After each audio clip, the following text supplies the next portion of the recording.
Desumanidade. O bicho, meu Deus, era um homem. Manuel Bandeira. Na verdade, saíram da casa apenas com a roupa do corpo e 2 sacolas cada um. Um menino, Antônio, de 9 anos, seu pai e sua mãe. Nenhum deles tinha família por perto. A casa onde moravam era propriedade de um senhor, que tinha ao menos 30 casas para alugar e alguns salões comerciais. O aluguel aumentava com a regularidade permitida em lei, mas não suportada pelo povo. Não houve como continuar pagando. O pai estava desempregado. A mãe costurava roupa, coisa que rendia pouco, quase nem o pão do dia. Os móveis ficaram na casa, pois não teriam mesmo para onde levar. Ficava compensando os meses atrasados.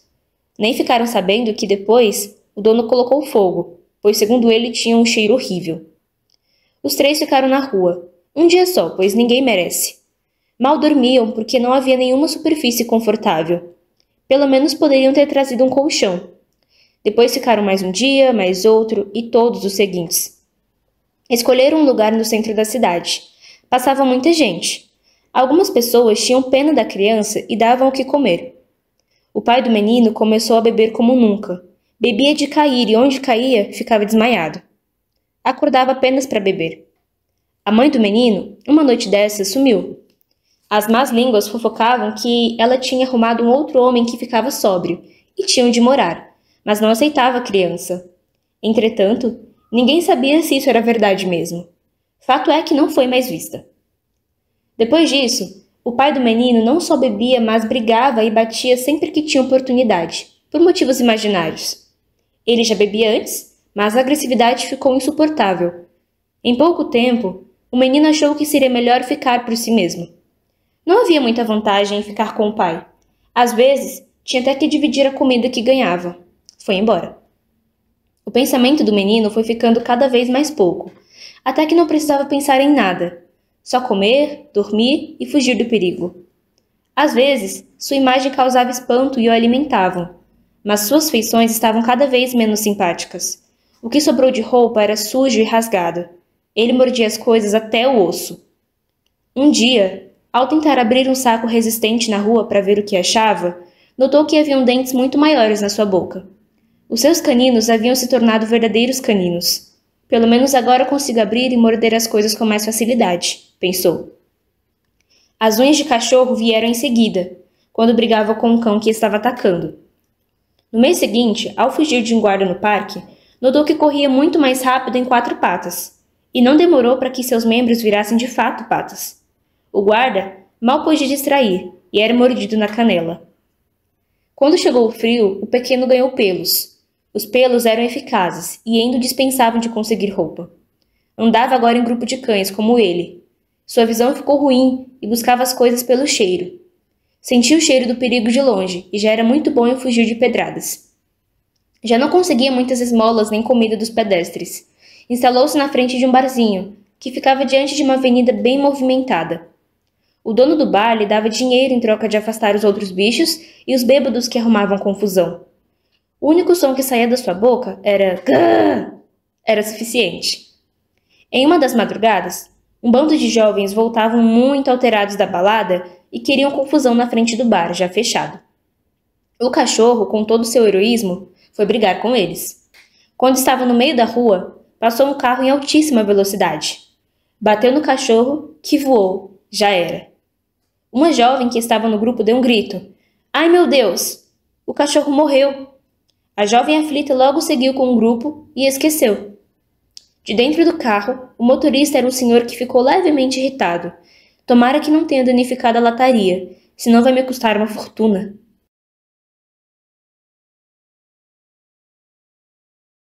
A viagem. Durante a viagem de ida no ônibus, ela olhava o papel várias vezes. O pedaço de papel era recortado de maneira irregular. 2203 desce no Mercado Grande. Vira para a esquerda, padaria direita, 3 ruas, Dona Ivone 87. Essa anotação tinha feito na noite anterior.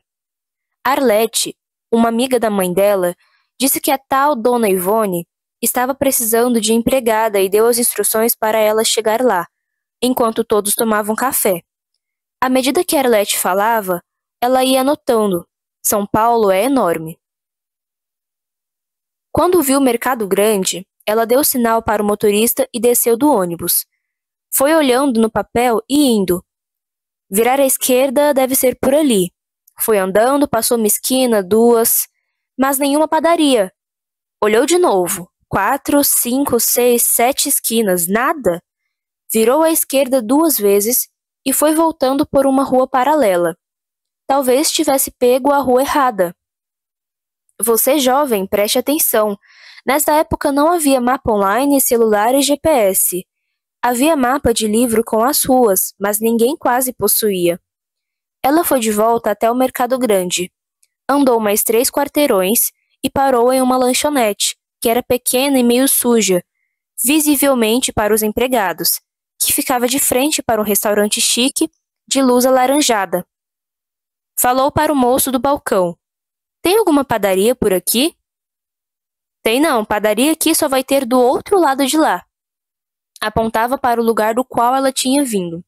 Obrigada. Será que ela tinha anotado errado? Se no mercado fosse para a direita, faria sentido. É para onde o moço da lanchonete mandou. Foi para lá. Ela se orgulhava de saber esquerda e direita com precisão. Ensinava para todas as crianças. Chegou no mercado, viu a padaria. Mas não era como Arlete tinha falado. Ela falava muito bem sobre como era o lugar, mesmo que não viesse para esses lados há muito tempo. Tinha uma memória muito boa, a Arlete. A padaria que ela falou tinha que ter uma placa amarela. Essa não tinha. Mesmo assim, foi para a direita e andou 3 ruas, isto é, 3 quarteirões. Não tinha um prédio cinza com o portão preto. Não era ali mesmo. Sentou na calçada e ficou analisando o papel. Pensava no que ia fazer. Para onde? De que modo?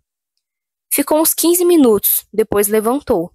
Não é legal ficar sentada na rua. Resolveu que não tinha solução. Pediria para Arlete mais informações. Foi para o ponto de ônibus do outro lado da rua e pegou o 2203 de volta. Tenho que sentar na frente, pensou. O ônibus era grande, tinha um cobrador no meio, diante da catraca. Teve que ficar no banco da frente, na janela, e olhando a paisagem e de vez em quando o papel. Se sentiu um pouco mal. O cobrador estava olhando, ela tinha que ir. A Dona Ivone estava esperando. Mas fazer o quê, né? Outro dia dá. Poderia ter escrito tudinho que a Arlete falou. Ela falou muita coisa, mas a escrita dela era bem devagar. Dona Graça era a mulher que cuidou dela na infância. Um dia, quando a mãe dela tinha voltado com o pai, pois iam e vinham na relação, a mãe foi trabalhar e o pai saiu distribuindo os filhos para as pessoas, todos os 7 irmãos. Dava os filhos para as mulheres que voltavam da feira com a cara triste por falta de criança. Ela foi dada à Dona Graça, que era muito boa.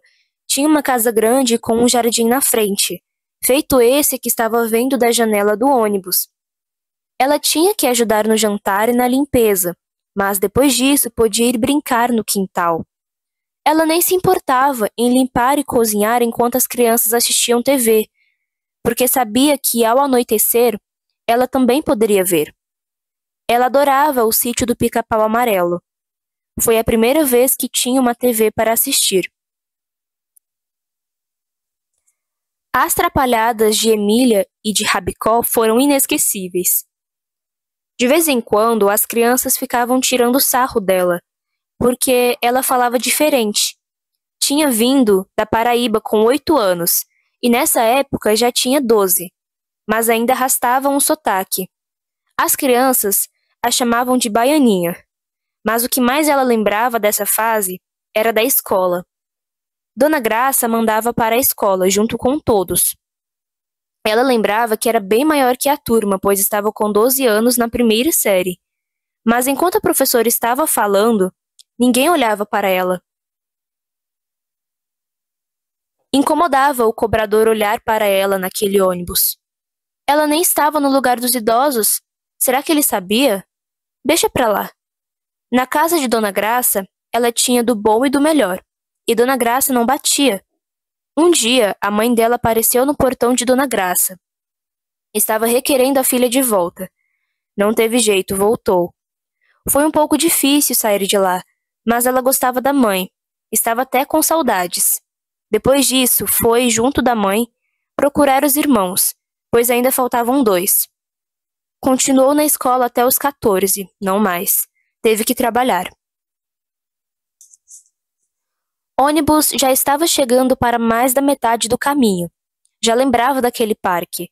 A viagem é longa, estava entrando em zona conhecida. Na viagem de ônibus, parece que a gente entra para dentro mesmo da gente.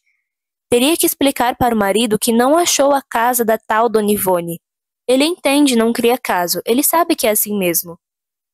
Mas o cobrador agora está olhando mais vezes, por mais tempo. Parece que nunca viu.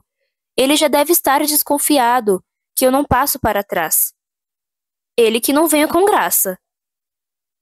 Vai saber se essa patroa era boa, talvez nem fosse. Ela já passou por cada uma. Uma vez, com 15 anos, a mãe dela mandou trabalhar na casa da Dona Catarina. Até hoje lembro o nome da infeliz. Ela era muito ruim e ainda tinha que dormir na casa. A mulher passava o dedo nos móveis todo dia para ver se tinha pó e fazia eu comer na panela no quartinho da empregada porque não gostava de dividir a mesa nem os pratos e talheres. Não gostava de trabalhar lá e pediu para sair. Lembra que a mulher mandou ela esfregar o chão com esponja a madrugada toda. Disse: só vai sair quando o chão estiver brilhando. Não podia dormir. Dona Catarina não dormiu também para ficar vigiando, com uma vareta do lado enquanto fumava sem parar. Só deixou ela vir embora quando estava amanhecendo. Nem chinelo Dona Catarina quis emprestar e deixou sair descalça. Quando chegou em casa, levou uma surra da mãe, que dizia que não se arruma serviço assim fácil para sair largando do nada. Mas estava acostumada com as surras, era quase um boas-vindas. Isso foi pouco depois de voltar da Dona Graça. Dona Graça não batia, lá tinha do bom e do melhor. O ônibus era lento e não chegava nunca. Tinha muito trânsito. Por isso que cidade é ruim. Ficar presa no ônibus quente e cheio é muito ruim.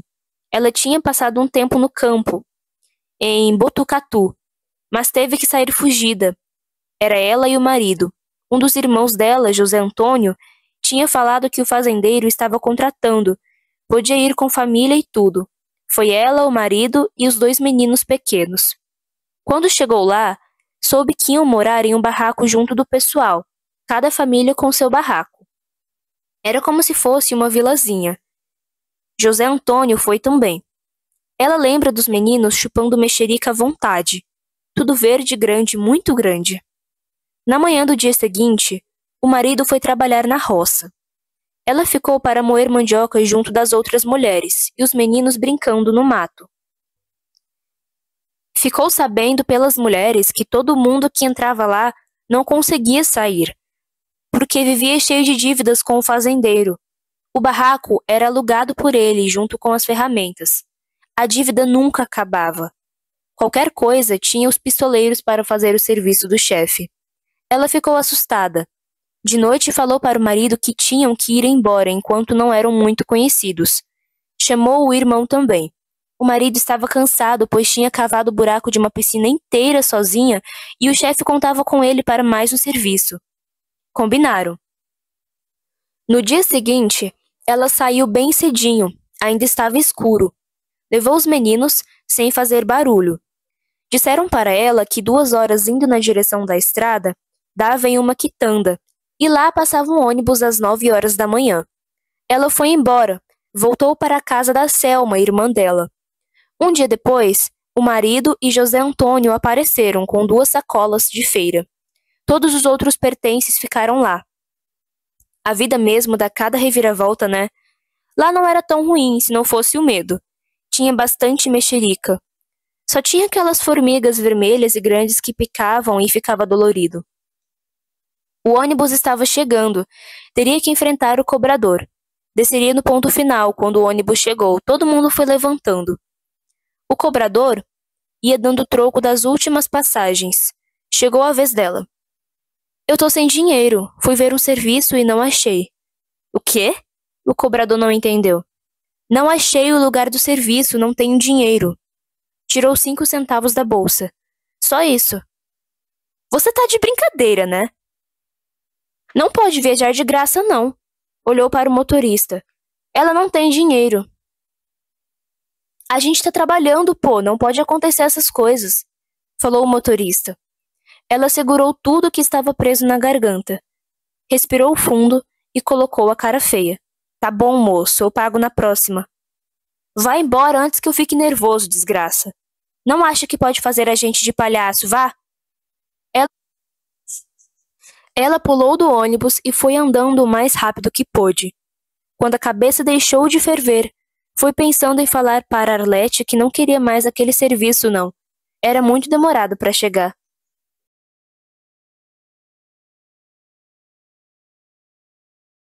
Criatura. No sonho do homem que sonhava, o sonhado despertou. Jorge Luiz Borges. O homem estava acostumado a fazer esculturas. Já há muito tempo dedicava sua arte e manha no retirar da pedra as mais diversas figuras. Bustos, deuses gregos, ninfas, árvores e pessoas nas mais diversas poses e expressões. Tudo com a maior neutralidade e sem emoções. Em cada coisa, enxergava as formas geométricas, martelo e mármore. Mas desta vez, não. A escultura que retirava de dentro da pedra o perturbava o sono. Acordava suado e ofegante, tanto que precisava trocar as camisas 3 vezes à noite. Até abrir os olhos, ele visualizava parte da forma de uma figura humana, mas desfigurada. Cada noite só lhe era revelada uma pequena parte. A mão, o olho, o canto do lábio, o dorso, o cotovelo. Até que decidiu. Concluiu que aquela figura maldita não deixaria em paz até que fosse colocada em pedra, parte a parte, noite a noite. Queria, no fundo, contemplar cara a cara, de corpo inteiro, aquele que atormentava seus pesadelos, a figura que o ser desperto não tolerava conceber. Durante várias noites, nos sonhos intranquilos, a figura parcial que ficava impressa na retina era transportada para o mármore. Foi ganhando forma. Aquela obra não saía na perfeição do cálculo, como as outras, mas saía como um grito ou como um vômito. Era a perturbação da alma endurecida. A cada lasca retirada da pedra, mais aquilo lhe dava calafrios. O rosto foi tão incômodo que ele não o olhava por completo, apenas a pequena parte que trabalhava naquele momento. Quando terminou a obra, já estava sozinho no ateliê há muitas semanas. Só tinha contato com o rapazinho que vinha trazer as compras do mercado e padaria. A solidão completa sempre fora condição de criação, mas agora a solidão com aquela figura macabra lhe fazia estar o tempo todo atento. Colocou por cima um pano branco, de modo a cobrir a obra da cabeça aos pés. Foi descansar o sono tão desejado, já que não havia mais parte do corpo a ser transportada para a pedra. Os pesadelos acabariam. Mas nessa noite, a sua mente passeou por um grande vazio, no qual despertava um fogo. O fogo saía de uma espécie de coração em forma de punho palpitante. Era tão quente que ele não podia chegar perto. Logo, estava em um castelo com muitos quartos. Corria. O calor era insuportável. Buscava a saída que devia haver, embora não fosse nunca encontrada. Quando chegou em um salão escuro, encontrou um manto branco embolado no chão. Mais à frente, aquela figura inteira encarando. No peito palpitava o fogo. Tentou gritar, mas o som, ao invés de sair da própria boca, saía da figura. De repente, aquele olhar o paralisou. Agora sabia de tudo. O rosto, odioso e bestial, não podia ser. O artista foi encontrado 2 dias depois, deitado no chão, gelado. O rosto estava com feição assustada. O martelo, ainda na mão.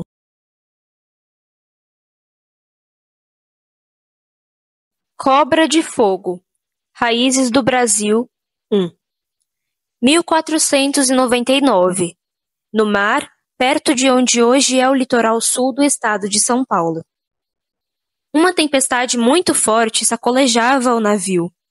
Bartolomeu Dias, que era o chefe daquela expedição, lutava para manter as velas inteiras junto com seus marujos. Enquanto isso, na parte de baixo do navio, estavam Joaquim Alvares, homem das letras, e Duarte Perez, este último também conhecido como o Bacharel. Joaquim foi conversar com ele para ver se tinha alguma erva medicinal, pois estava com uma leve dor de cabeça. A tempestade foi amansando, enquanto a tripulação arrumava toda a bagunça deixada pelo balanço do navio. Recolhiam papéis, recolocavam nas pilhas os caixotes de bolacha, ainda conseguiam matar um rato ou outro que era descoberto pelos cantos. Quando tudo já estava no lugar e no céu já começava a dominar o azul no lugar do cinza, um dos marujos gritou: "É terra!" Todos correram para cima para ver.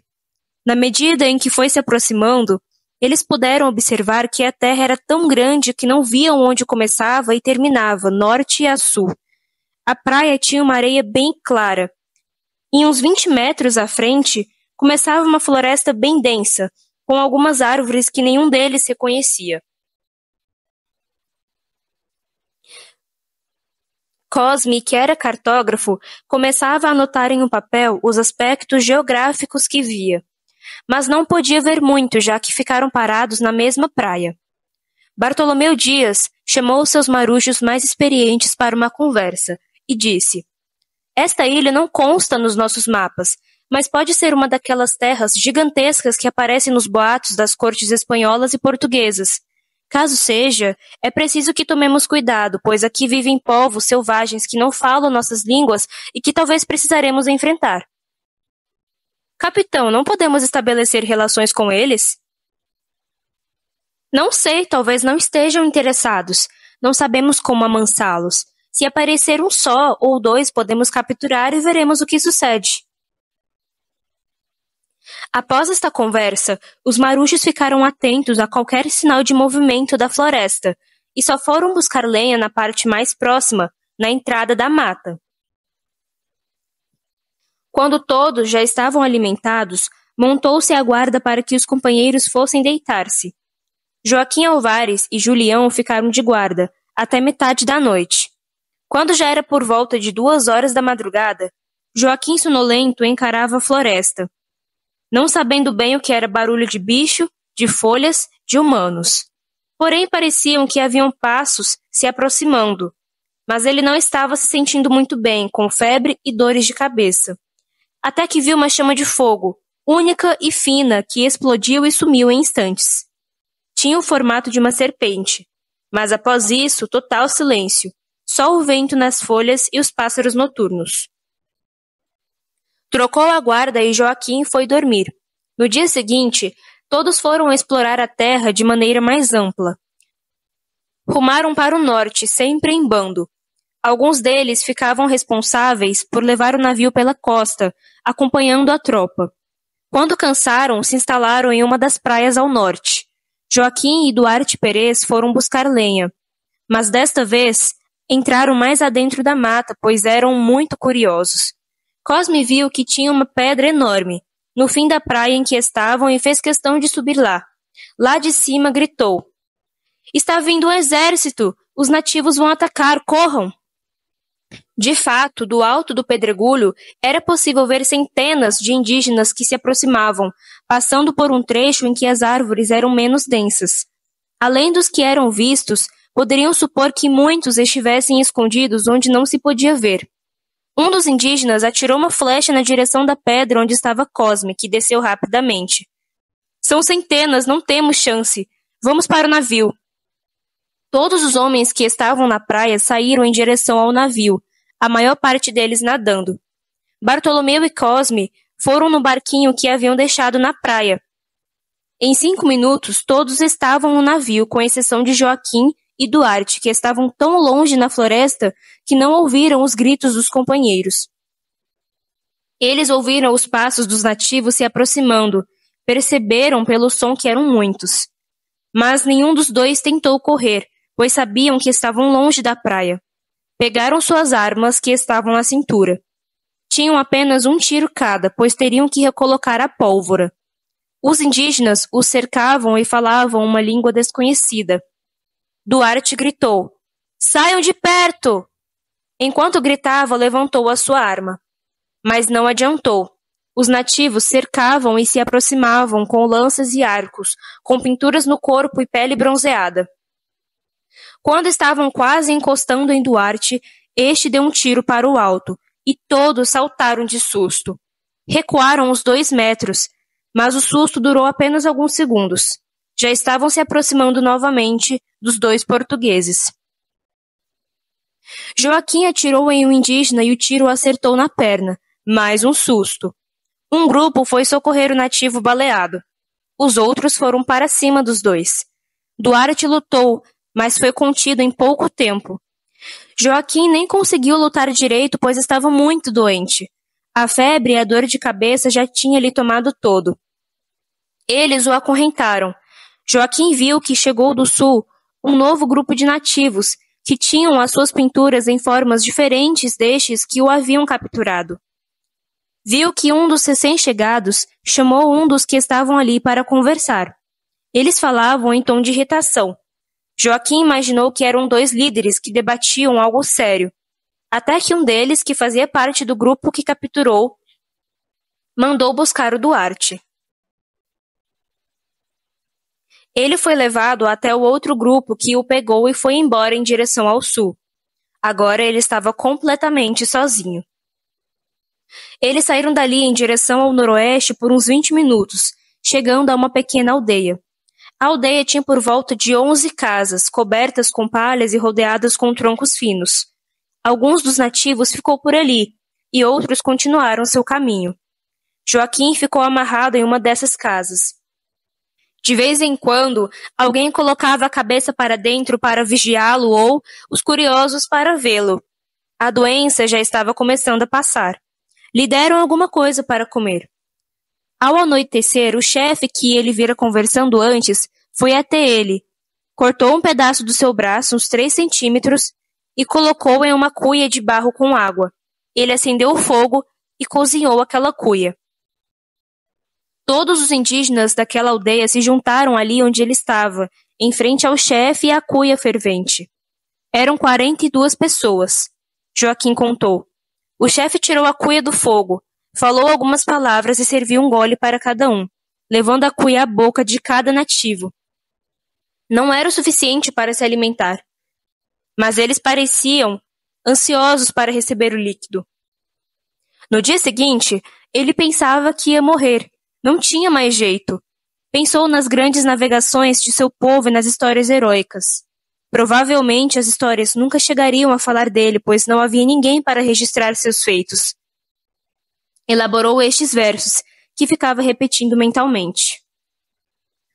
O que vim eu fazer cá neste covil, terra de selvagem aventura?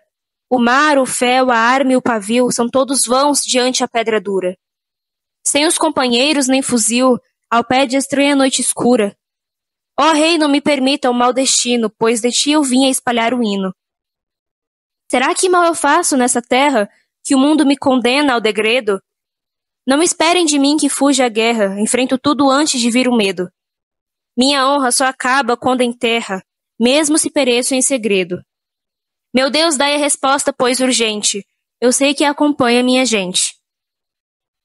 Durante mais 4 dias ele passou assim, amarrado, comendo pouco e com seus pedaços retirados pelo chefe a cada anoitecer. No final do 4º dia, ele viu que o semblante da tribo mudava. Eles pareciam estar mal de saúde. Neste dia não fizeram o cozido com o seu pedaço. Ele via os indígenas desmaiando e sendo cuidados pelo chefe. Percebeu que muitos deles tinham manchas vermelhas no rosto e no corpo todo. A fogueira aquecida tinha uma sopa de peixe que o cheiro fazia Joaquim ter água na boca. No dia seguinte, viu muitos indígenas morrendo. Aquela praga que se espalhou pela aldeia não tinha deixado nenhum de fora. Foram morrendo 7, 10, 15, 25. Em uma semana, não sobrou mais ninguém ali, exceto Joaquim.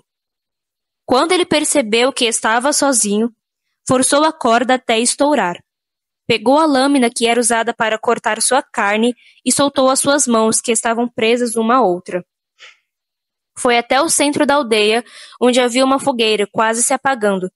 Pegou uma brasa e saiu ateando fogo em todas as casas. Gostou de ver aquele fogaréu que subia em direção ao céu estrelado. Quando a aldeia ardia em fogo, ele saiu para o meio da floresta. Mas mal adentrou ela, e ele se deparou com uma serpente enorme. Tropeçou e caiu no chão. À sua frente, a serpente se erguia, às suas costas, a aldeia. Ele olhou para os olhos da serpente e neles refletia o fogo. Ela estava virada e preparava o ataque. O fogo era a própria serpente. Levou o bote e ficou ali mesmo. Enquanto agonizava antes da morte, viu a serpente indo para a aldeia, se misturando com o fogo.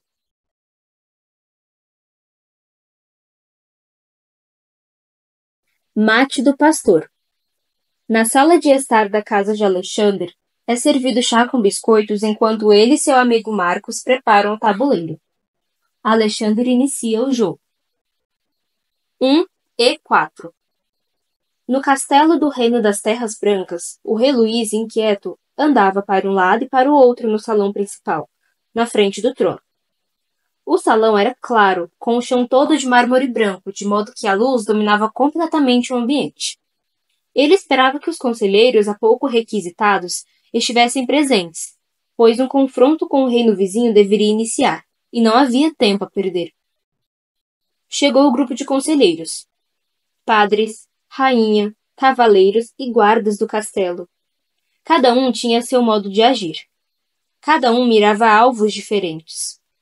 Os reinos já não se toleravam, pois os vizinhos queriam expandir seu território, e só era possível abarcando o território do reino rival. Não havia solução possível senão a ruína de um deles. Devemos aproveitar a vantagem e iniciar os primeiros movimentos, pois o tempo está a nosso favor. Guarda, vigie as fronteiras e informe tudo o que acontecer, mas ainda não ataque. O guarda principal, que defende pessoalmente o rei, saiu da reunião e rumou em direção à fronteira com o reino vizinho. 1 e 4 e 5. O rei João, monarca do Reino Negro, estava em uma refeição quando recebe a notícia de que foi avistado um soldado do Reino Branco rondando a fronteira. Ele, já imaginando que a inevitável guerra se aproxima, limpa a boca e diz para o soldado que está na porta: "Vá para a fronteira. Fique de olho no soldado inimigo que está por lá circulando, mas espere as ordens antes de qualquer conflito." Depois, virou-se para um criado. "Chame o cavaleiro. Preciso falar com ele." O soldado andou e parou no limite da fronteira. Quando estava distraído, contemplando os pastos e as aves em busca de um sinal dos deuses, deu de cara com o soldado inimigo. A espada dos dois continuava na bainha, e se encaravam com a convicção de que a qualquer momento teriam que usá-la. A guerra era, de fato, iminente. 2 DH5. Francisca, a rainha do Reino Branco, sabendo do inevitável conflito, decide que precisa fazer alguma coisa. Ela, entretanto, hesita, pois sabe que qualquer coisa que fizer é arriscada. A sua morte ou captura é suficiente para a ruína de todo o seu reino. Mesmo assim, sabe da sua responsabilidade. Pensa que o que ela está prestes a fazer ninguém no reino seria capaz. Ela percebe que o soldado que protegia os aposentos do rei está ausente, e move-se sorrateiramente por ali para fora do castelo. Quando encontra os verdes prados, caminha para um canto, além da fronteira entre os dois reinos. Ela conhece muito bem o reino vizinho, pois antes de se casar havia sido cortejada pelos dois que ocupam as cadeiras reais, mas que na época eram apenas príncipes mimados. Havia passeado naqueles campos com a inocência da juventude, sem a preocupação atual de fazer com que o seu reinado prevaleça sobre o inimigo.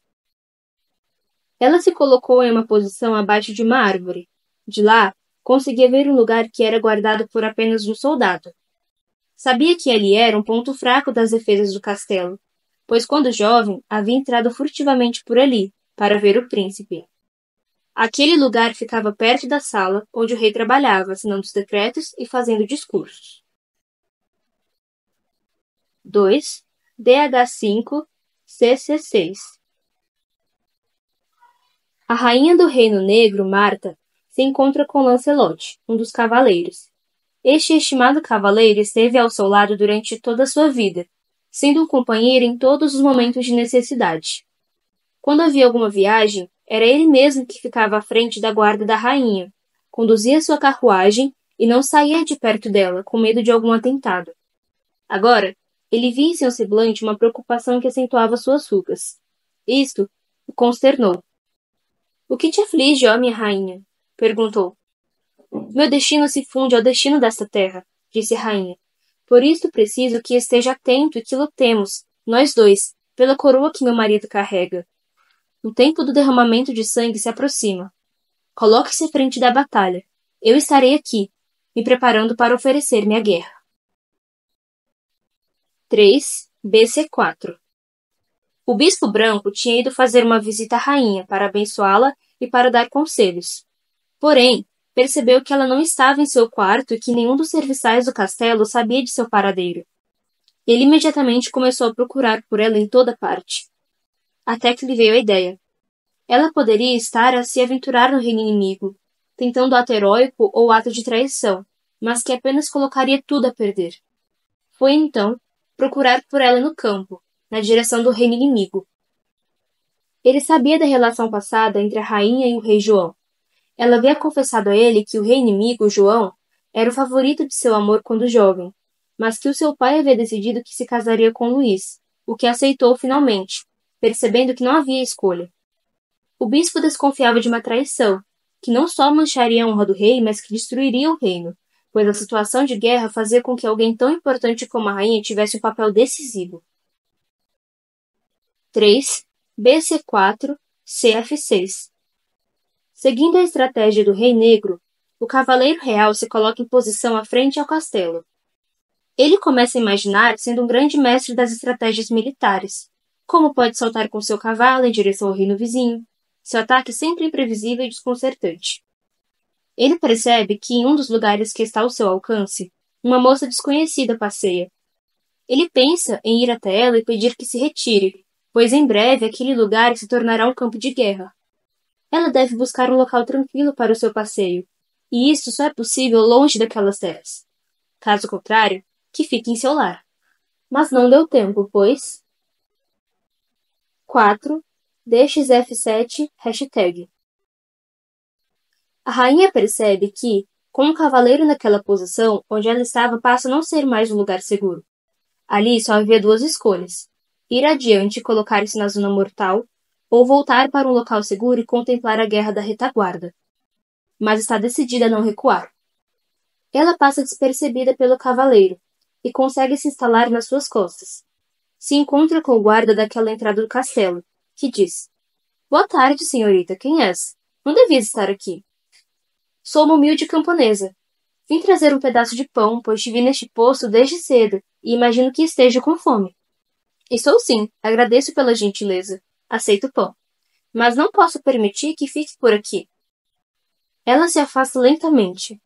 Quando o guarda morde o pão e pouco tempo depois desmaia para não mais acordar, ela volta e o encara com grande medo, como se nunca tivesse imaginado ser possível fazer tal coisa.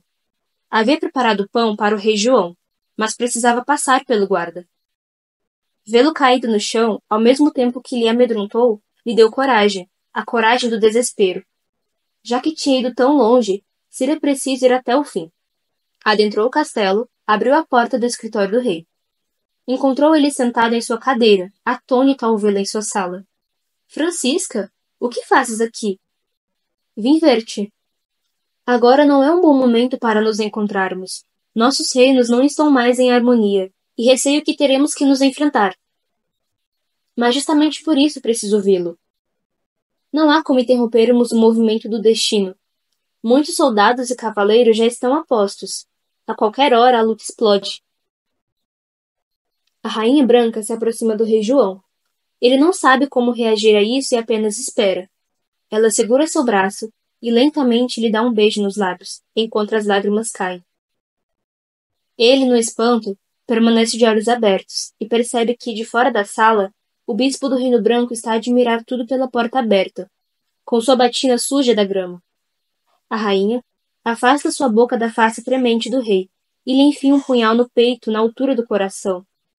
Ele arregala os olhos e vê, na hora derradeira de sua queda, sua antiga amada e agora assassina, olhando as mãos sujas de sangue, gritar, como que voltando de um acesso de loucura. A morte prematura do rei desestabiliza o povo que se entrega, sem a proteção de Deus, pois caída a coroa, o reino ruiu. Checkmate, diz Alexandre com um leve sorriso. Uau, isto foi rápido, comenta Marcos ainda surpreso com a última jogada. Uma partida elementar, iniciante. Na próxima vez não cairei mais neste golpe. E reorganiza o tabuleiro na posição inicial. Cada um toma um gole de chá e morde um biscoito.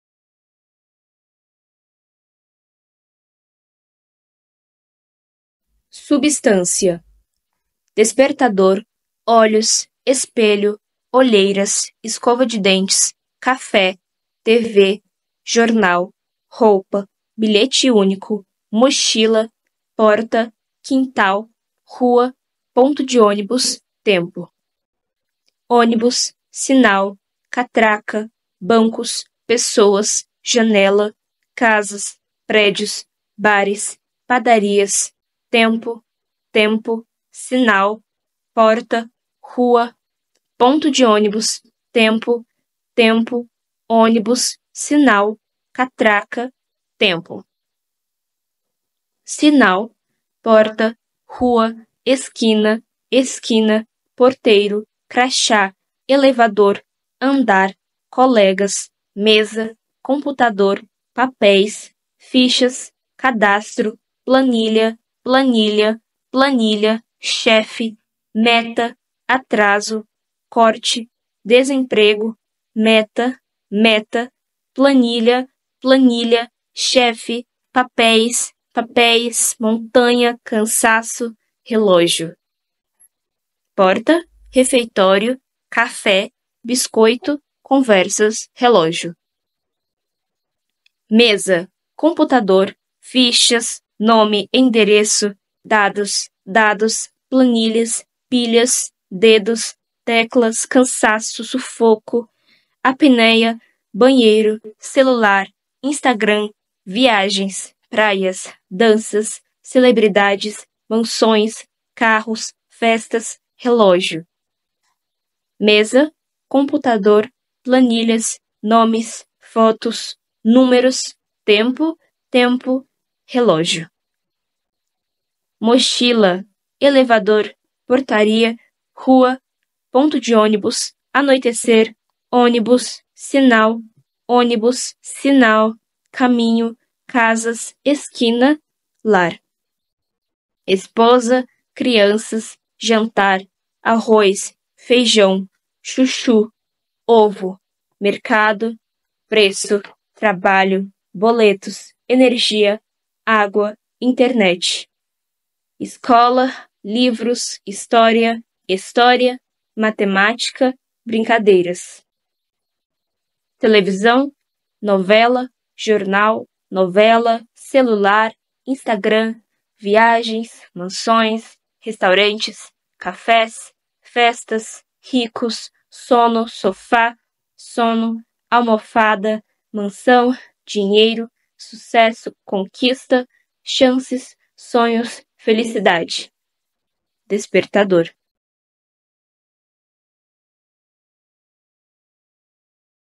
Na padaria. Quando eu era criança, no final dos anos 90, certa vez fomos eu e a minha irmã passar o fim de semana na casa da minha tia, onde moravam também duas primas nossas. Era um lugar com rua de terra, com casas construídas de maneira improvisada. No domingo de manhã, fomos junto com minha tia na padaria para comprar pão. Quando chegamos lá, encontramos uma fila que começava a tomar a rua, já que não havia calçada. A padaria era pequena, do tamanho de uma garagem para um carro. Tinha um balcão e atrás dele uma espécie de janela, onde o padeiro colocava o pão em um compartimento, de modo que eles ficavam visíveis por uma espécie de vidro. O motivo da fila era o seguinte: uma senhora que aparentava ter uns 65 anos estava sendo atendida pela balconista com um grupo de 5 ou 6 crianças. Na época, pensei que fossem seus netos, mas hoje já não tenho tanta certeza. Percebi que cada uma delas poderia escolher um pão francês, e estavam pensando minuciosamente qual pão iriam escolher. Cada vez que uma criança escolhia o seu pão depois de longa consideração, ela dava pulinhos de alegria e batia palmas, com um sorriso de orelha a orelha. Elas conversavam e apontavam o pão que haviam escolhido. Depois de pensar e analisar por tanto tempo, elas conseguiriam distinguir o pão escolhido de qualquer outro no mundo. A conclusão mais impactante a que eu cheguei observando a cena era de que a preferência de todos era pelos pães maiores.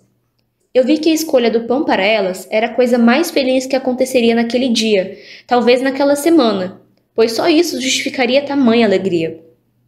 Essa foi a primeira vez que senti culpa de comer pão todos os dias, e de nem fazer diferença entre eles, poder comer 2, 3 ou 4 quando me desse vontade. Aquela era uma felicidade que denunciava que comer pão era um fato extraordinário. É a felicidade que denuncia que algo não vai bem, a sombra da miséria demonstrada em sua figura inversa. A felicidade de ter o pão do domingo. Depois que a senhora foi embora com as crianças, felizes e conversando, a fila que já estava gigantesca começou a andar em ritmo normal. Ninguém da fila reclamou. A balconista também não reclamou.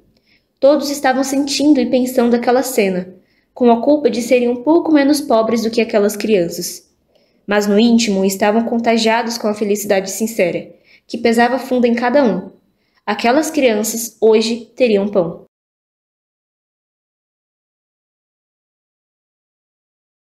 O toque de ouro. Uma mesa de reunião. Aqui temos o Eduardo, o novo CEO da Midas Corporation. Além de um grande gestor, é um dos maiores investidores do país. Inclusive, seu investimento na empresa será fundamental para acelerar o nosso crescimento. Esse homem é fantástico. Tudo que ele toca vira ouro. Um monte de aplausos. Obrigada. Espero contribuir com o sucesso dessa nossa companhia. Sei que a responsabilidade é grande, mas pretendo buscar as melhores soluções para cada momento. O momento de crise pode ser muito lucrativo para quem souber onde direcionar. Eduardo era um homem de família rica. Ele se sentia muito bem-sucedido por possuir 4 bilhões de dólares. Às vezes, nem lembrava que 3 bilhões ganhou de uma vez com a morte do pai. Ele nunca tivera que trabalhar nem com a enxada nem com a caneta. Tinha vários amigos do mercado, gente grande como Jefferson, donos da Midas Corporation. Só brincava de tirar o dinheiro daqui e colocar ali, parecendo mesmo que nem era de verdade. Sentindo falta da concretude, mandou fazer um bunker com segurança máxima, e tec e sec. Dentro dele juntou barras de ouro. Ele costumava passar algumas horas lá para pensar. Tudo era tão cheio e iluminado para reluzir, a amarelidão do ouro chegava a cegar. O ouro cega mais do que tudo, sem dúvida, pensava, mesmo sem saber o quanto isso era verdade. Mas ainda não era suficiente. Queria saber como era que o dinheiro trabalhava para ele, que mágica havia na sua conta que sempre surgia mais. Investigava. Por isso, lá pelos 40 anos, decidiu olhar o que os cases de sucesso poderiam ensinar no gerenciamento das empresas.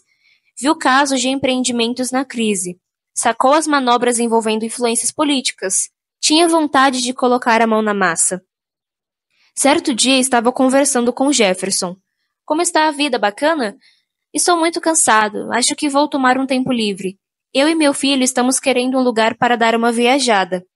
Se quiser, tem um lugar nas Maldivas. Pode ficar por lá. Olha, uma boa ideia. Acho que podemos fechar esse negócio. Eles olhavam que a filha de Eduardo e o filho de Jefferson conversavam animados. Viviam a alegria de quem não necessitava. Eles se conectavam. Eduardo mal sabia que na viagem das Maldivas, sua filha estava se incluindo. Olha aqui, disse Jefferson. O que acha de tomar conta da Midas para mim? Fiquei sabendo que está curtindo a administração. Não sei se consigo. Não se preocupe. Parece que a roda gira sozinha. Há uma mão invisível que trabalha, a gente só coadjuva. Olha, nossos filhos estão se entendendo. Falou sorridente enquanto apontava para os jovens se beijando. Na verdade, ele sabia que sua filha estava interessada no jovem, e essa aproximação era uma oportunidade de negócio. Tudo aconteceu como previsto. Os jovens se enamoravam. Não tinha mesmo por que não apaixonar. Os jovens eram mesmo todos iguais. Na empresa, ele descobriu que administrar era mesmo muito natural. Eduardo comandava como se fossem uma grande família. Tudo era sempre para o bem dos negócios. Subiam os verdes, fugiam do vermelho. Cada ação era meticulosamente calculada em termos de impacto no faturamento. Seu prazer era sentar no bunker de ouro e pensar na próxima estratégia. Bancavam campanhas de presidente e elegiam deputados. Qualquer entrave político estava à distância de uma ligação. Desmatamento, exploração, monopólio, tudo isso era demais abstrato. O dinheiro deve girar, tudo mais é só falatório. Um dia, viu que as pesquisas em tecnologia haviam otimizado as máquinas e os sistemas informáticos, a ponto de não precisar mais de 30.000 funcionários. Via na planilha os gastos mensais desnecessários para a empresa. Não pensou duas vezes. Demissão. Ainda mais. Vejam se não consegue incluir justa causa em quem já tiver dado motivo. Falava para os senior managers. No dia seguinte, à tarde, se deparou com um protesto à sua porta. Milhares de pessoas pedindo a readmissão. Se assustou quando viu na janela do prédio aquela coisa toda. Nunca ligou os números da planilha às pessoas reais. Lembrou que não era um jogo, embora fosse. Foi nesse dia que descobriu o que a empresa fabricava e vendia, pois o Sindicato dos Trabalhadores Produtores de Aparelho Celular gritavam num caminhão. O choque foi profundo, mas logo tudo foi ganhando explicação. A ideia é rápida para construir uma justificação das coisas. O dinheiro é que precisa do ser humano. O dinheiro usa os homens e mulheres para se autoconservar e reproduzir. É a lei feita natural desde o início. Pois bem, passou. Os trabalhadores não conseguiram nada. O choque foi esquecido até. Tudo na normalidade. Mas certo dia, quando estava no seu rotineiro momento de relaxar no bunker de ouro, notou o comportamento estranho da sua faxineira. Me desculpe o leitor. Ela não tinha aparecido até aqui porque ela não era nem sequer notada. A esposa dele que cuidava de tratar com ela e com todas as coisinhas de casa. Aí ouviu um barulho. A porta do bunker fechou. A empregada bateu com toda a força. Por fora, deu curto no sistema elétrico e quebrou o aparelho que desbloqueava a entrada. Fugiu sem que ninguém percebesse. Lá dentro, o homem viu um bilhete no chão. Estava escrito: "Meu marido foi demitido por você. Quero que você morra. Assinado Rosa." Quem era Rosa? Deduziu que devia ser a empregada. Lembrou que sua mulher estava viajando, que nenhum dos seus funcionários estava autorizado a chegar perto do bunker. Morreria para sempre, e estava com fome. Depois de uma dezena de horas, chegou a ter a ideia maluca de querer comer aquelas barras de ouro. Delirava. Imaginou sua filha, toda brilhante. Não falava com ela fazia um mês. Não havia por que ela aparecer ali. Não havia Deus ou diabo que o auxiliasse. Nos últimos momentos, não teve uma revelação nem nada nobre. Pensava que poderia morrer em uma sala maior com mais ouro. Uma morte muito mais digna. Talvez se a empresa lucrasse um pouco mais, teria conseguido, mas fez o que pôde.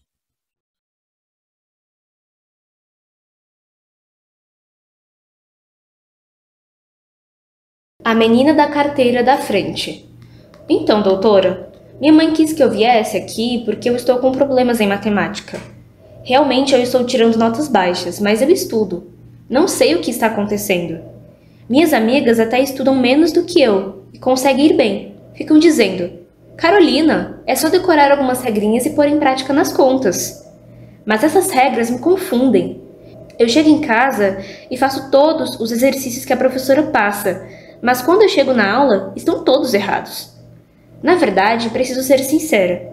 Eu tenho uma dificuldade de prestar atenção em algumas aulas. E em matemática acontece isso. Sabe quando a gente está concentrada e de repente nosso pensamento começa a passear, como um mosquito, para todos os lados? A morte da bezerra, como minha mãe fala. Fico parada, olhando para um ponto fixo, imaginando qualquer coisa. Esse ponto fixo costuma ser a cabeça da minha colega da frente, a Helena. Às vezes, ela se vira para trás e eu preciso disfarçar olhando para os lados. Sim, é sempre a mesma colega, porque a professora de matemática escolheu onde vamos sentar. E eu fico bem atrás dela. O cabelo dela fica bem em cima da minha mesa. Quando minha mãe falou para eu vir, eu fiquei meio insegura. Será que a psicóloga consegue resolver essas coisas de dificuldade na escola? Ah, entendi. Você é psico... Como é que é? Psicopedagoga? Ah, certo. Então pode ser que alguma coisa da minha cabeça esteja atrapalhando os estudos? É, sei lá. Vamos ver. Eu cheguei a achar que tinham forças malignas agindo em mim, não me deixando aprender. Mas não sei se você acredita nessas coisas. A minha mãe acha que pode ser. Eu tenho que parar de ficar vendo TikTok porque não é coisa de Deus. Minha mãe não gosta quando eu fico muito no TikTok, mas é viciante, né? Eu gosto de ver as dancinhas.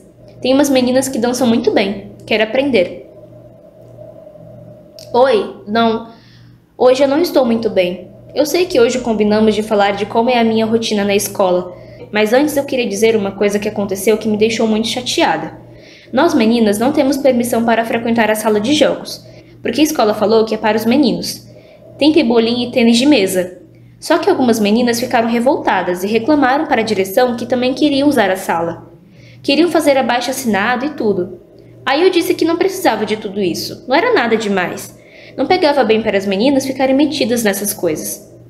Quando eu falei isso, elas ficaram muito bravas comigo, porque eu estava sendo machista. Eu nem achava que podia ser machista, porque sou menina, né? Acho que eu estava tão acostumada com aquilo que nem via que o espaço podia ser nosso também.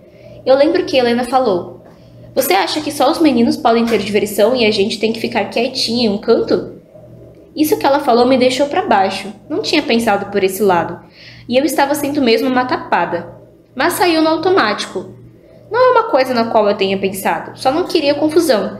Mas fiquei triste, me senti julgada. Será que fiz mal? Tá bom. Hoje eu vou falar sobre como é a minha rotina na escola. Você acha que isso tem a ver com a minha dificuldade em matemática? Quando a gente chega, bem de manhãzinha, temos que cantar o hino nacional e fazer uma oração, para que Jesus abençoe nossos estudos. Hã? Na minha escola é normal, é a escola evangélica. O hino e a oração ocupam uns 30 minutos e é na hora da entrada, com todo mundo no pátio. O diretor que fica lá na frente organiza essa parte. Ele também é pastor, e muitas das famílias lá na escola gostam dele porque acham que um pastor vai saber como cuidar das crianças do jeito certo. Tá, depois a gente vai para a sala de aula, ter aula normal. Às vezes, eu chego atrasada e perco essa primeira parte. Vou direto para a sala. Aí tem 3 aulas, intervalo e mais 3 aulas. Ah, agora podemos usar a sala de jogos. Tem o horário dos meninos e o horário das meninas. Eles não gostaram muito porque diminuiu o deles, para dividir com a gente. Mas eu não ligo para eles. Ninguém mandou quererem ser dono de tudo. Hoje eu trouxe alguns dos problemas de matemática que a professora passou, para você ver. Olha, Salomão tinha 32 criados e 37 criadas. Quantos ele tinha ao todo? A cada ano, Paulo visitava 8 cidades. Quantas cidades ele visitou em 9 anos? Eu queria falar que eu acho que eu sei o que está me distraindo na aula. O cabelo da minha amiga fica em cima da mesa e tem um perfume que me deixa distraída. Tenho vontade de tocar, mas seria muito estranho fazer isso, não é? Hoje aconteceu algo muito estranho na escola. Como já está acabando a pandemia do corona, na escola não está sendo mais obrigada a usar máscaras. E a Helena foi sem máscara pela primeira vez. O rosto dela não é mais como eu me lembrava. Quando começamos a usar máscara, nem éramos adolescentes. O rosto dela é muito bonito, sério. Ela tem um cabelo preto e liso, que vem até um pouco abaixo dos ombros. Os olhos castanhos e a pele clara, mas não tanto. Fiquei impressionada. Fiquei ao mesmo tempo me achando muito feia, porque quando olhei para ela eu senti que aquela beleza estava muito acima da minha. Mas não foi só isso, eu fiquei obcecada. Fiquei olhando o dia inteiro, quase não conseguia disfarçar. Eu estava morrendo de medo das pessoas se pararem nisso, mas mesmo assim não conseguia desgrudar o olho. Na aula de matemática, que ela fica na minha frente, já falei, né? Ela se virou para trás para me pedir o apontador emprestado.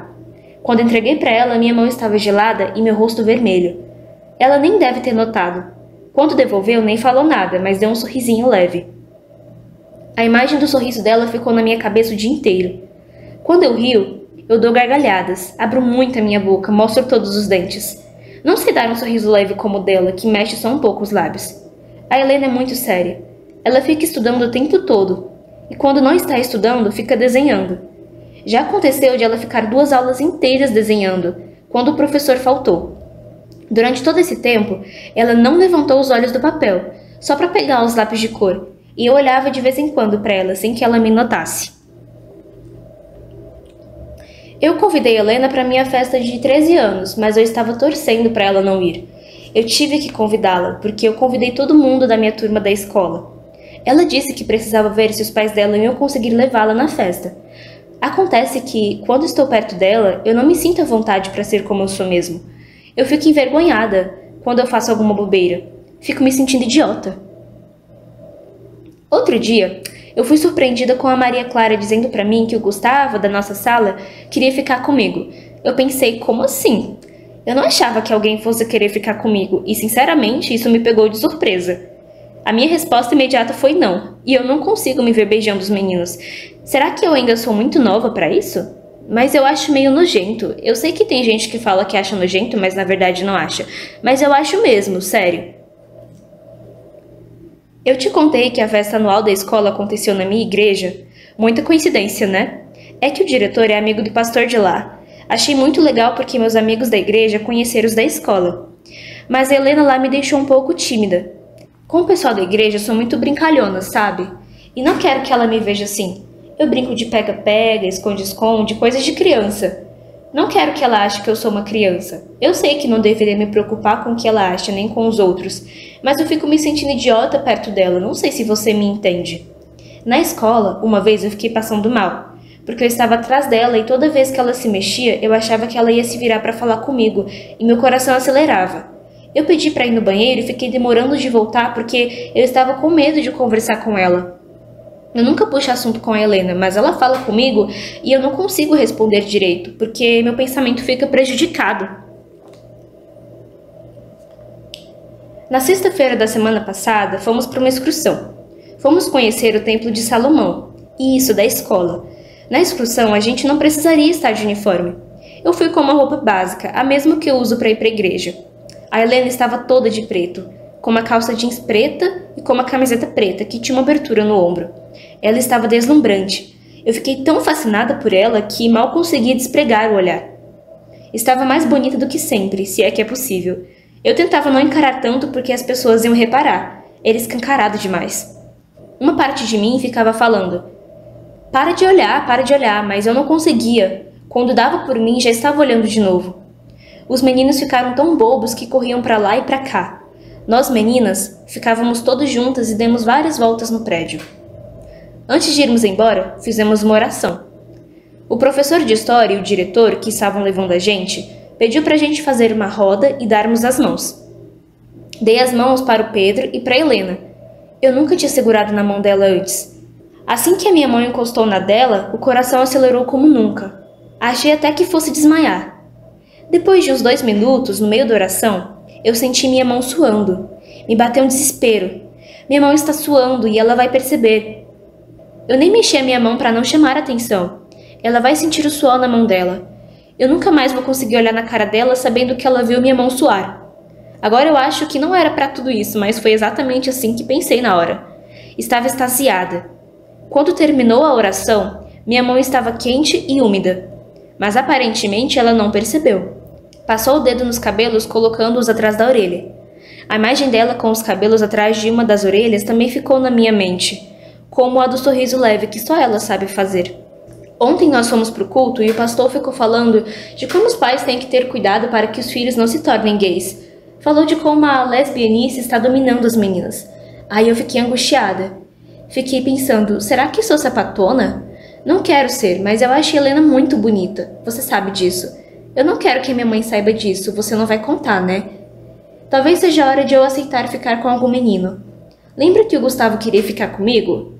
Eu talvez precise experimentar. Nunca beijei na boca. Enquanto o pastor falava, eu suava frio. Deus está vendo tudo. Por que ele deixa eu ser assim, se é pecado? Você está me dizendo que não é problema, eu entendo, mas o pessoal da igreja ia me olhar com o olho torto. Talvez iam tentar expulsar algum demônio do meu corpo. O quê? Eu também não sei se eu sou. Na verdade, eu queria ter certeza que não sou, mas a pregação de ontem me deixou em dúvidas. Será que é porque eu vejo muitas coisas na internet? O pastor falou que a internet influencia os jovens para essas coisas. É possível que a internet me influencie e eu nem perceba? Eu não sei. Hoje a professora de matemática colocou os alunos em duplas. O objetivo era que uma pessoa ajudasse a outra, e eu fiquei na mesma dupla com a Helena. Foi a pior aula que eu já tive, porque ela é muito boa em matemática e ela ficava tentando me ensinar. Quando ela falava comigo, meu coração ficava bem acelerado e eu não conseguia pensar em resolver a conta. Eu falava o primeiro número que me vinha à cabeça porque eu não conseguia pensar direito e eu errava tudo, lógico. Como posso estudar assim? Doutora, me ajuda. Me diz que poder maluco essa menina tem de me deixar com o coração acelerado toda vez que ela fala comigo. Não aguento mais, só quero ficar em paz. Não quero mais aquele sorrisinho na minha mente. O que eu faço? Deus está observando tudo. Até o que está dentro da gente. Eu não quero que ele veja essas coisas. Não quero que Deus tenha raiva de mim. Me ajuda.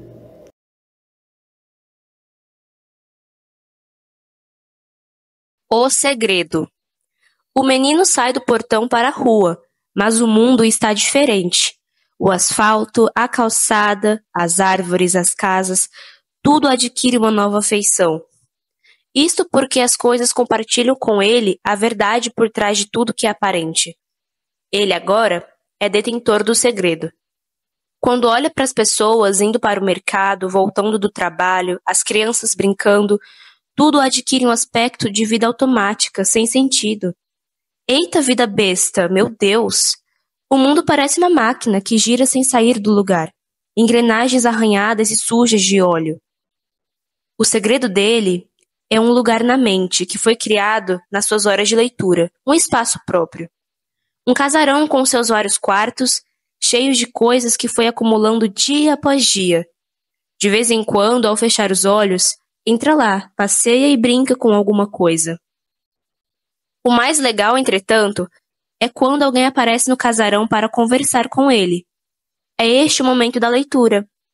Imagina alguém sentado em uma das poltronas dos muitos quartos do casarão, sentado diante dele, começando a falar, antes de imaginar a história contada por esta pessoa.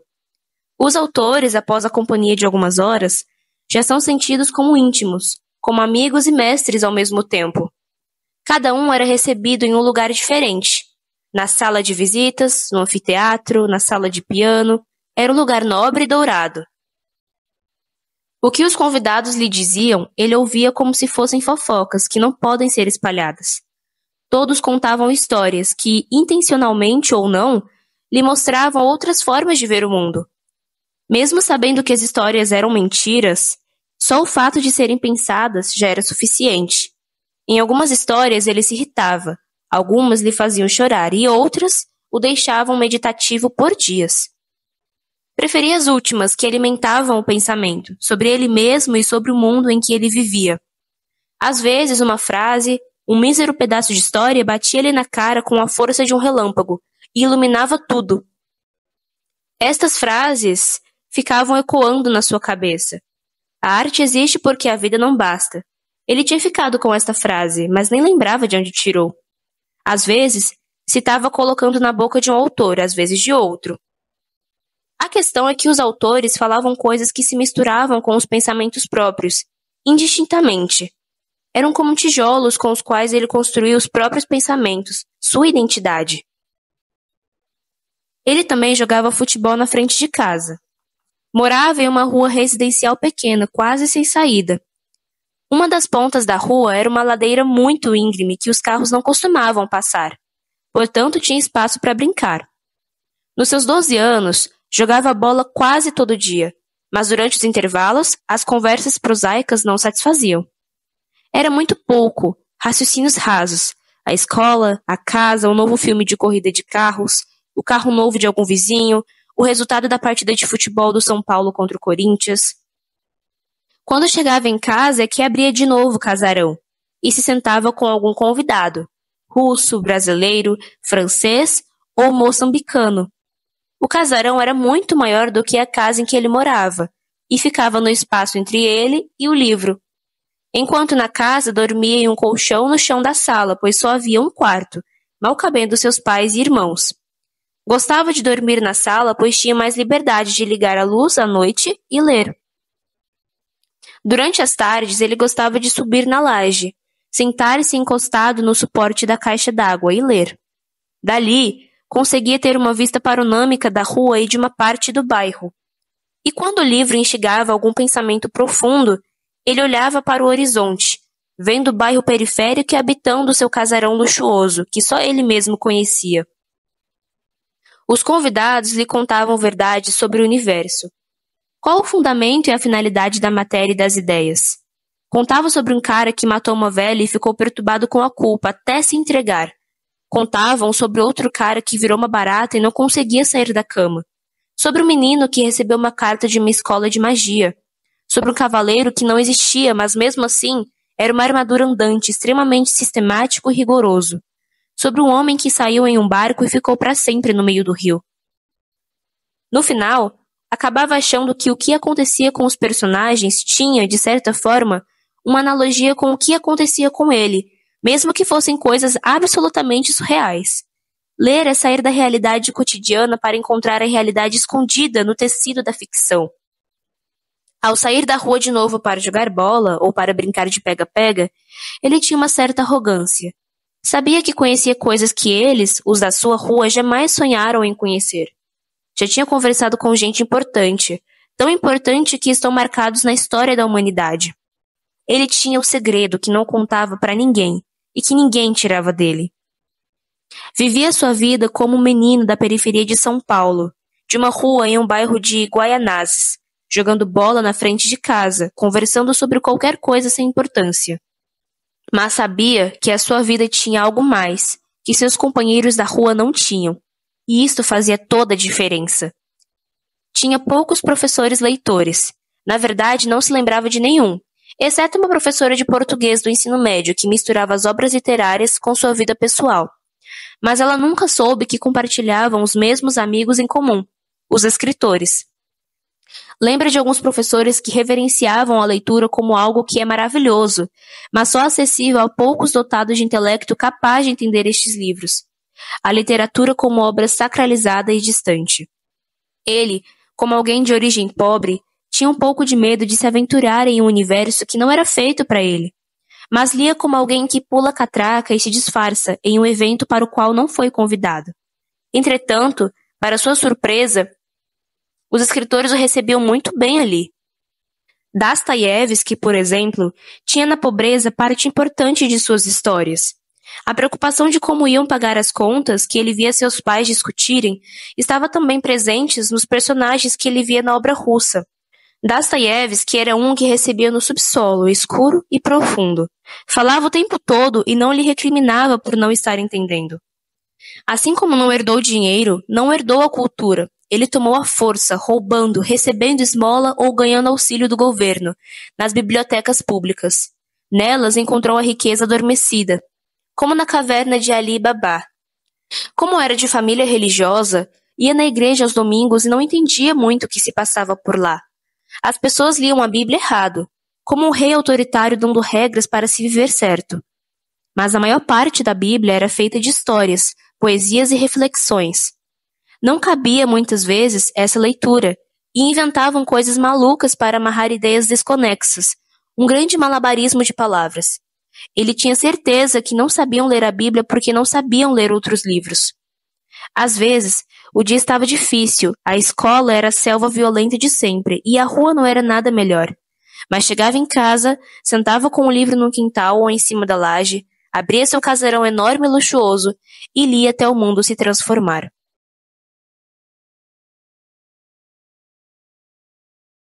A namorada. Trabalhamos em uma empresa de consultoria jurídica.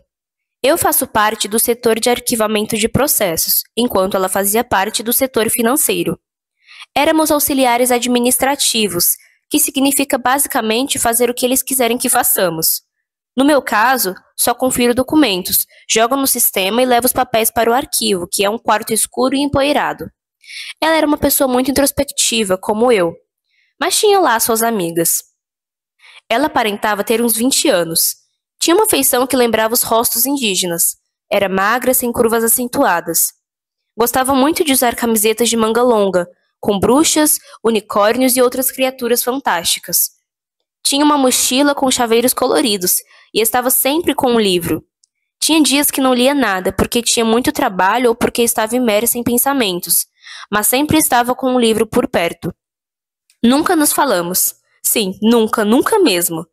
mas nos olhávamos, e é o suficiente para conhecê-la profundamente. Não a encarava tanto, sabia me controlar, não queria sufocá-la. A empresa tinha um andar inteiro do prédio, e a maior parte dos colaboradores ficava no mesmo salão, com dezenas de mesas em um espaço aberto enorme. Nem sempre eu podia vê-la da minha mesa, mas mesmo assim sabia que ela estava lá, com o olho grudado no computador e os pensamentos nas nuvens. Sempre que levantava para tomar água no bebedouro, eu dava um jeito de olhar para ela, e eu sei que ela me olhava também, e seu olho era dono de mim. Eu passava na sua frente, discreto, e o destino se incumbia de unir as nossas almas momentaneamente. Mas isso são só detalhes da nossa relação. Na verdade, o nosso lugar era o metrô. Ela pegava o mesmo metrô que eu, da Barra Funda até a República. Quando a encontrava de manhã, eu já tinha felicidade suficiente para terminar o dia. Sabia que ela chegava na Barra Funda de ônibus. Até vi uma vez ela chegando, mas eu esqueci qual é. Desculpe a falta de modos, eu sei que não falei o nome dela, mas é porque, na verdade, não sei. Nunca descobri e nunca investiguei, pois nunca fui do tipo que fica buscando informações das pessoas. Eu tinha apenas o que ela me fornecia, e o nome dela nunca me fez falta. Afinal, de que adiantaria saber o que é um nome? É uma redução de uma pessoa a um conjunto de letras. O nome não devia dizer nada dela. O que diz sobre ela é a sua existência, e a sua existência eu conhecia. Eu estava frente a frente com a existência dela, atravessando os dias. Ao mesmo tempo, conhecida e completamente estranha para mim. Eu a contemplava e não precisava de mais que isso. Só olhando eu já percebia que ela era complexa demais para eu entender. As palavras estragariam. As palavras simplificam. Eu sentia a presença dela. Nós nos sentíamos, sem falar nada. Nós convivíamos como namorados. Namorávamos o mais profundo do outro. Eu sentia quando ela estava nervosa ou triste e me entristecia, me enfurecia junto. Uma hora percebi, ela era minha namorada. Nós namorávamos, era isso. Às vezes achava que eu namorava comigo mesmo. A ideia que eu tinha dela provavelmente era diferente da que ela tinha de si mesma. De todas as coisas, o que me deixava mais apaixonado era o fato de que não a conhecia. Não sabia o que ela era. Ela era puro mistério, e o mistério me encantava. O mistério sempre me encantou. Ela era uma pessoa real, infinitamente desconhecida. Eu sabia só algumas coisinhas sobre ela. Alguns livros que eu havia lendo de fantasia e aventura, algumas referências nas camisetas. De fato, era só. Sabia que ela pensava, sempre pensava, pensamentos concentrados. No metrô, as estações iam passando e ela estava com o olhar fixo para a janela, pensando. Eu a admirava pensando, admirava os pensamentos dela mesmo desconhecendo. Desconhecê-los era fundamental. Ela era puro pensamento. Nós nos amávamos, porém nos amávamos de um jeito incomum. Era um amor silencioso, gentil, sem brigas, sem decepções, um amor estável. Um amor sentido, um na respiração do outro, sentindo a vida em cada movimento, sentindo que o coração estava batendo, os dois, no mesmo ritmo sinfônico. Mesmo com tudo isso, eu nunca quis falar com ela. Não faria isso. Iria quebrar todo o nosso relacionamento. Isso iria sufocá-la. Quando ela me olhava timidamente, seus olhos diziam que meu silêncio a confortava. Assim, nossos encontros pela manhã me davam força para aguentar aquela demência que era o nosso trabalho. O nosso trabalho. Mais alguma coisa que eu sabia sobre ela, vagamente. Ela era obrigada a fazer centenas de planilhas. Ligava cobrando pessoas que ela nem conhece e muitas vezes ser ofendida ou ouvir grosserias. Eu não suportaria conhecer alguém que ousou ofendê-la. Ainda por cima, seu trabalho deixava cada vez os donos mais ricos, bilionários, enquanto ela recebia um mísero salário mínimo, que era abaixo do mínimo, se considerarmos os descontos. Talvez fosse esse o motivo pelo qual ela ficava pensativa toda manhã, por vezes angustiada. Não sei, talvez só eu sentisse angústia por isso. Talvez sua angústia seja por um homem que a fez sofrer.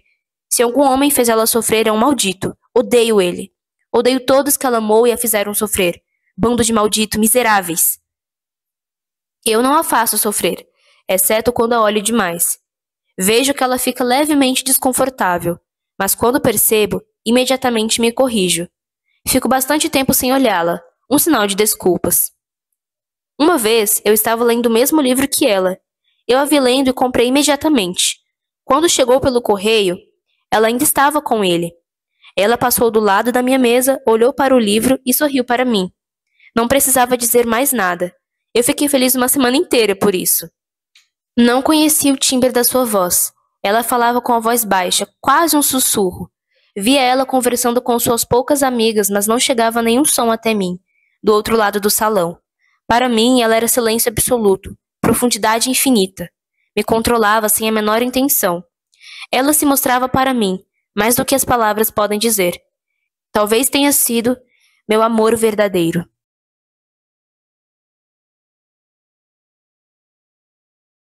Instruções de como abrir uma bala no culto da igreja sem que os colegas percebam e peçam. Preâmbulo. Este manual serve para aqueles que levam bala para a igreja por gostar de chupá-las durante o culto, e não para aqueles que levam balas para a igreja para ostentar e chamar atenção. Talvez possa abrir uma exceção para aquela menina que você gosta, sua prometida ou, como dizem os mais novos, sua crush. Não sei se é adaptável em outras religiões, porque não fiz o teste. Manual. Para isso, é necessário que você compre balas em um lugar que não seja muito perto da igreja que você frequenta. Isto pelo simples motivo de que você pode encontrar um colega lá e o plano virá por água abaixo. Coloque as balas no bolso frontal da sua calça, do lado da sua mão dominante. Por exemplo, se você é destro, deve colocar as balas no bolso frontal direito. Chegando no culto, espere alguns momentos até que ninguém preste atenção em você. Coloque a mão no bolso e, tateando, encontre uma bala. Segure a bala da seguinte forma. Com o dedo indicador e o polegar, segure uma das extremidades do plástico que envolve a bala. Com o dedo médio e o anelar, segure a outra extremidade. Quando estiver segurando bem firme, faça o movimento de distanciamento destes polos. Quanto menor a velocidade deste distanciamento, menor será o barulho feito pelo plástico, que já está consideravelmente abafado por estar dentro do bolso. Então, se sua igreja for mais barulhenta, você pode fazer o movimento mais rápido do que se sua igreja for mais silenciosa. Caso você tenha ansiedade, o movimento lento de abrir a bala pode servir de treino, porque quanto mais lento for, maior a chance de sucesso. Após o esticamento do plástico, você procura, ao redor do meio da bala, o ponto onde o papel tem uma abertura, que já se torna mais evidente depois do passo anterior.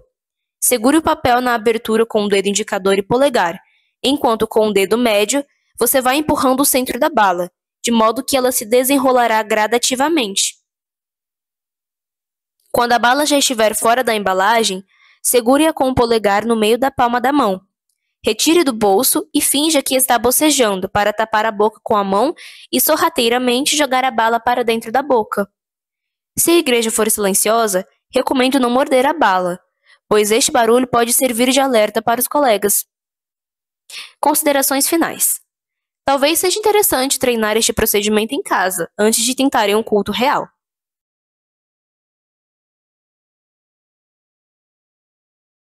Sábado.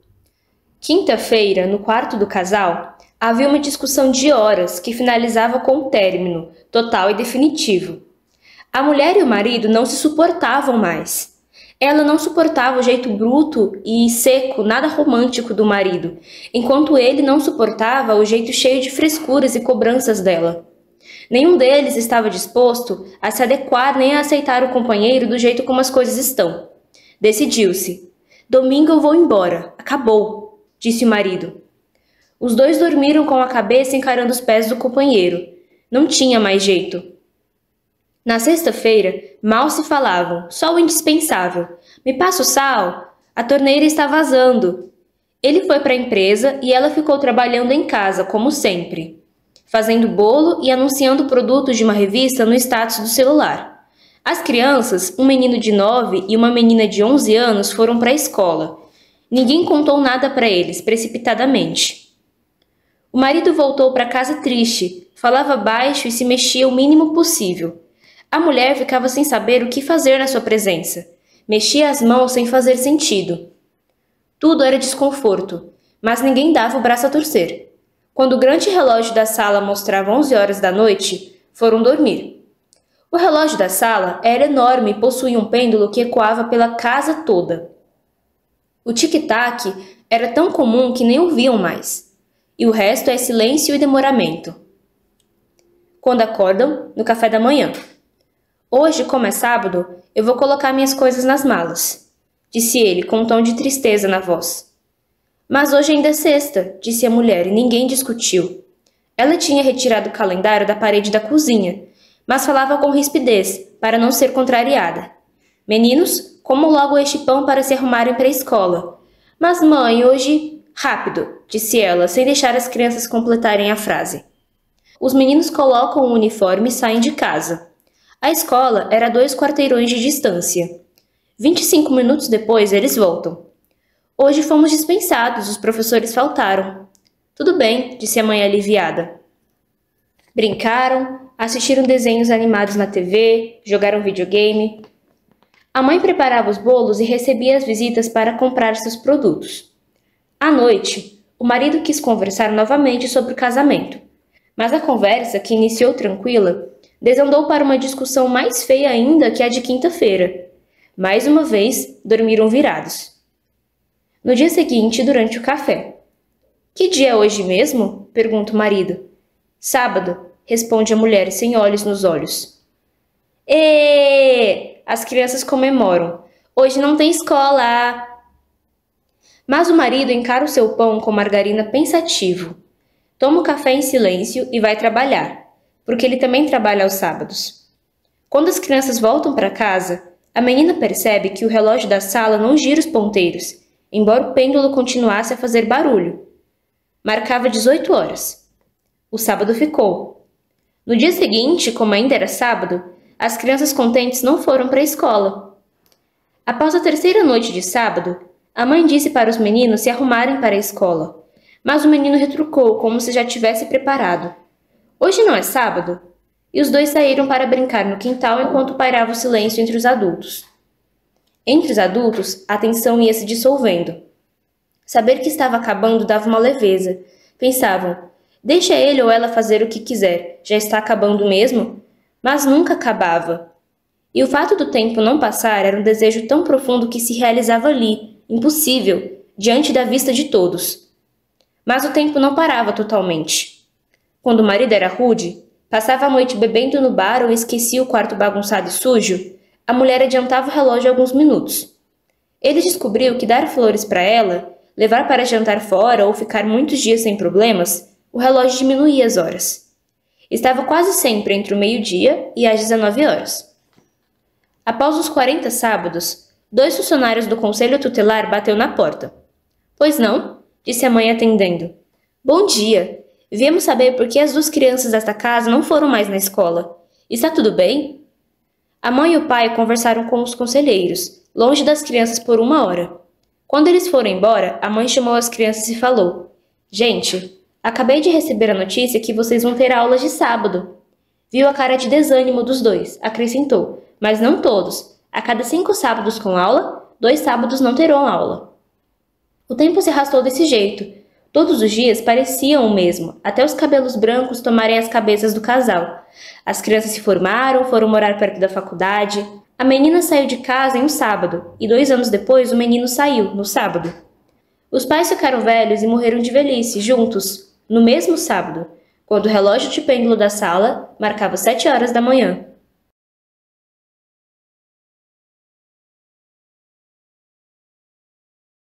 A biblioteca. No instante que eu deixo de acreditar nele, Averroes desaparece. Jorge Luiz Borges. Em uma cidadezinha do interior de São Paulo, há uma biblioteca, a única na cidade. Nela existe um acervo bem vasto, englobando, além da literatura, várias áreas do saber. Ou seja, uma biblioteca não muito fora do padrão. Não era a biblioteca de Babel com todas as possibilidades de livro, nem a de Alexandria, mas continha a cesta básica da cultura. Um prédio pequeno, não muito maior do que uma casa térrea. Nessa biblioteca, chegou um novo bibliotecário, Márcio, que chefiaria aquele espaço. O antigo chefe tinha se aposentado, e o cargo estava vago. O novo chefe tinha uma enorme paixão pelo papel que aquela instituição poderia fazer na transformação social. Queria ficar marcado na história da cidade como alguém que realizou uma transformação na cultura. Os olhos brilhavam diante dessa possibilidade. Tinha estudado e vivia na cidade grande.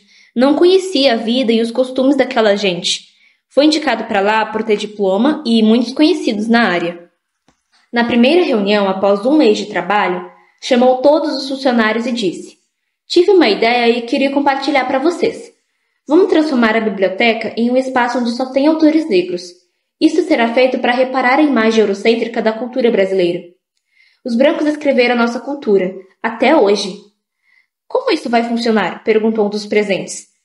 "Vamos retirar todos os autores brancos das estantes. Mas assim ficaríamos com menos da metade do nosso acervo." "Tudo bem, pedirei para a prefeitura verba para comprar mais autores negros." O grupo de funcionários achou estranho no início, mas não queriam se desentender com o novo chefe. Não sabiam como seria sua forma de lidar com o divergente. Um dos funcionários, Jorge, entretanto, ficou extremamente incomodado, pois estava retirando livros que considerava excelentes, clássicos, riquezas produzidas pela humanidade, que aquela cidade não poderia mais ter acesso a partir dali. Como na cidadezinha não tinha livraria, só na cidade vizinha, ficou pensando em como aqueles livros ficariam excluídos do povo. E falava isso abertamente com os colegas, mas não para o chefe. Mas mesmo assim, foi chamado para uma reunião com o chefe. "Estou sabendo que você não gostou da mudança que propus para a nossa biblioteca. Tem algum problema?" "Na verdade, eu tenho algumas questões quanto a isso, pois eu não acho que devemos tirar de circulação Shakespeare, Dante, Dostoiévski ou Guimarães Rosa. Entendo a proposta, mas acho que todos os autores negros e brancos deveriam ser acessíveis ao público." "Você não acha que assim estaríamos reafirmando a branquitude? Olhe, nós dois somos negros, ou você não se acha negro?" "Sou, mas e se em vez de excluirmos os livros, não usássemos para fazer uma leitura crítica denunciando o eurocentrismo? Compararíamos com os autores negros e assim teríamos uma forma de aprender com eles, e não colocar no quarto empoeirado." "Acho que com esta fala você está apenas querendo manter seus queridos escritores brancos em evidência. Acha apenas que aprender com eles e apontar os seus problemas seja mais eficaz do que o seu apagamento. Só é possível enfrentar o que se conhece. E eu acho que qualquer argumento que queira impedir uma biblioteca completamente negra é um argumento racista." Percebendo que não haveria entendimento, os dois acabaram ali a conversa, e não voltaram nunca mais a ela. Realmente, a biblioteca ficou com menos da metade do seu acervo, pois a prefeitura alegou falta de verba nos caixas públicos para as novas aquisições. O prefeito prometeu que no ano seguinte colocaria no orçamento a tal compra. Uma parte da biblioteca foi usada como depósito, que os funcionários chamavam de quarto empoeirado. 1 mês depois, outra reunião. Dessa vez, a biblioteca retiraria todos os escritores homens, e dessa vez não houve resistência. O acervo reduziu novamente para menos da metade do que era antes. As pessoas aos poucos paravam de ir, pois procuravam livros específicos e não estavam disponíveis. Estavam em algum canto do quarto empoeirado, que agora já ocupava 2 quartos. Os livros empoeirados estavam empilhados e espalhados nestes quartos sem critério nenhum. Nos meses seguintes, novos critérios foram aparecendo. Retiraram todos os autores héteros e Carolina Maria de Jesus foi parar no quarto empoeirado. Depois retiraram os autores que estavam positivamente em literatura europeia ou filósofos europeus, os autores capacitistas, gordofóbicos, xenofóbicos. Retiraram autores que se inspiravam em uma narratividade escrita, deixando aqueles que apenas se inspiram em literatura oral. Depois de tantos critérios, sobrou apenas uma prateleira, que ficava logo em frente à recepção. Mas a metade dos livros daquela prateleira foram comprados por Márcio, com o próprio dinheiro. Alguns frequentadores da biblioteca já tinham lido todos os livros daquela prateleira e não vinham mais. Os mais otimistas apareciam de vez em quando para verificar se haviam novos, mas a tendência era que houvessem menos, pois uma declaração no Twitter falando algum tipo de bobagem era o suficiente para que autores fossem retirados da estante. Os funcionários da biblioteca notaram que Jorge passava muito tempo nos quartos escuros, quase seu dia todo. Atribuíram isto ao seu apego pelos livros que estavam lá, e nada mais. Mais tarde, porém, descobriram que ele estava emprestando os livros para a população, clandestinamente. Todo dia, ele colocava 4 ou 5 livros na bolsa e levava para casa, onde era visitado pelos interessados. A casa dele Se tornou um ponto de encontro muito mais frequentado pelos leitores do que a biblioteca, e lá se poderia conseguir muito mais. Quando esta notícia chegou nos ouvidos de Márcio, ele ficou furioso. Toda a transformação que estava propondo estava sendo boicotada por um rebelde. Não poderia deixar isso continuar acontecendo. Precisava fazer alguma coisa. No domingo, Márcio foi até a biblioteca e começou a esvaziar os quartos escuros, jogando todos os livros no quintal. Passou o dia inteiro amontoando os livros até que não sobrasse mais nada nos estoques. Era uma montanha enorme de livros. Acendeu o fósforo e transferiu o fogo para o papel, na parte inferior da montanha.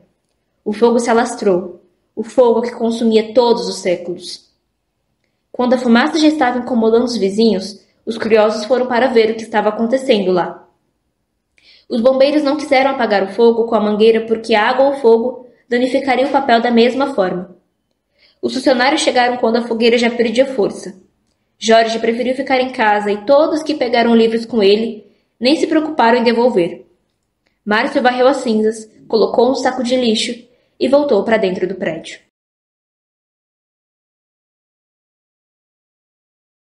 Fuga. Raízes do Brasil 2. 1655. Capitania de Pernambuco. Adelou estava escondido no mato. Era alto, negro, vestia apenas uma calça e um colar vermelho e preto.